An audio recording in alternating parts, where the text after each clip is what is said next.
City reporter Gauspur Ahmad Ali Mirani जी report है त करमपुर लग मोटरसाइकिल ऐं कार में ज़ोरदार टक्कर। ॻोठ मियाणी सोराब मीरानी जो रहवासी अरबी उस्ताद हाफ़िज़ मोहम्मद ताहिर मीरानी कार सां एक्सीडेंट सबब थॾे ते फौत। कार ड्राइवर फरार। पुलिस कार खे पंहिंजी तहवील में वठी छॾियो। फोतीअ जो मड़ पोस्टमार्टम कराइण बैदि वारसनि हवाले कयो वियो।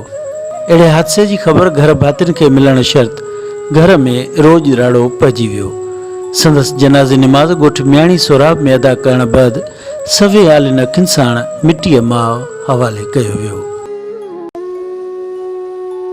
जनाज़े निमाज़ में इलाइक़े के सियासी समाजी ऐं मज़हबी शख्सियतुनि वॾे तइदाद में शिरकत कई।